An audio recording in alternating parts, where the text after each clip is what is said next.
ഇത് വണ്ടി Chevrolet സ്പാർക്കാണ്, 2009 model. ഇതിൻ്റെ പ്രശ്നം ത്രോട്ടിൽ ബോഡിയായിരുന്നു. ഇത് കുറേ നാളായിട്ട് ഉപയോഗിക്കാതിരുന്നൊരു വണ്ടിയായിരുന്നു. കാരണം ഇതിൻ്റെ ത്രോട്ടിൽ ബോഡിക്ക് പ്രശ്നമുണ്ടായിരുന്നു. അതായത് സ്ലോ സ്പീഡ് നിൽക്കത്തില്ല. അതുമാത്രമല്ല, സ്ലോ സ്പീഡ് നിൽക്കത്തില്ല, നോർമൽ രീതിയിൽ നിൽക്കത്തില്ല, AC ഇട്ടാലും നിൽക്കത്തില്ല, ഐഡിൽ നിൽക്കത്തില്ല, വണ്ടി ഓഫായി പോകുമായിരുന്നു. പിന്നീട് ഇതെവിടെയോ ശരിയാകാൻ കൊടുത്തു. ശരിയാകാൻ കൊടുത്തൊരു ത്രോട്ടിൽ ബോഡി അഴിച്ച് എന്തൊക്കെയോ ചെയ്തു. അഴിച്ച് നേരെയൊന്നുമല്ല, കട്ട് ചെയ്തൊക്കെ എടുത്തിരിക്കുന്നത്. അഴിച്ച് സ്ലോ സ്പീഡ് റെഡിയാക്കി കൊടുത്തു. പക്ഷേ AC ഇടുമ്പം എൻജിൻ ഓഫായി പോകുമായിരുന്നു. അങ്ങനെയാണ് ഈ വണ്ടി ഇന്നലെ എൻ്റെ കയ്യിൽ വന്നത്. അങ്ങനെ ഇത് ഇലക്ട്രോണിക് ത്രോട്ടിൽ ബോഡിയാണ്. അതായത് ഇതിനകത്ത് ഐഡിൽ എയർ കൺട്രോൾ ചെയ്യുന്നത് ഇതിനകത്തൊരു ഇലക്ട്രിക് മോട്ടറാണ്.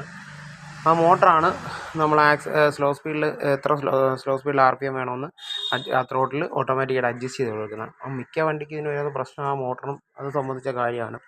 ഈ ടൈപ്പ് ഇലക്ട്രോണിക് ത്രോട്ടിൽ ബോഡി പല വണ്ടിക്കും പ്രശ്നമുണ്ട്. ഷെവർലെയുടെ യുവ, ഒപ്ട്ര തുടങ്ങിയ വണ്ടിക്കെല്ലാം ഈ ഒരു സെയിം മെക്കാനിസമാണ്. ഇതെല്ലാം ഈ ഒരു കംപ്ലൈൻറ്റ് വരുന്നുണ്ട്. ഇതിൻ്റെ പ്രശ്നം കാരണം പലരും വണ്ടി കൊള്ളത്തില്ല എന്ന് വരെ പറഞ്ഞ സിറ്റുവേഷൻസ് ഉണ്ടായിട്ടുണ്ട്.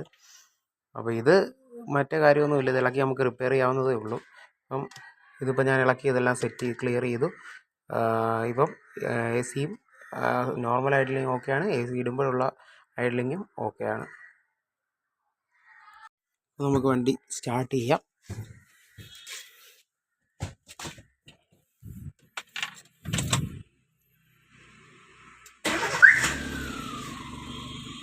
വണ്ടി ഇപ്പോൾ സ്റ്റാർട്ടിങ്ങിലാണ്.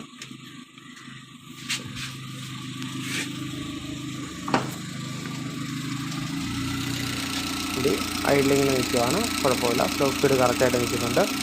ഇനി നമുക്കിതിൻ്റെ AC ഒന്ന് ഓൺ ചെയ്ത് നോക്കാം.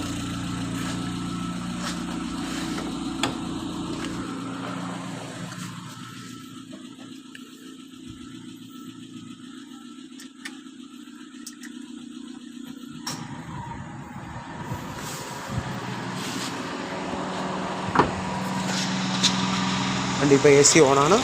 ഇപ്പോഴും ഐഡ്ലിങ് കറക്റ്റായിട്ട് നിൽക്കുന്നുണ്ട്. വണ്ടിക്ക് വേറെ പ്രശ്നങ്ങളോ കാര്യങ്ങളോ ഒന്നുമില്ല.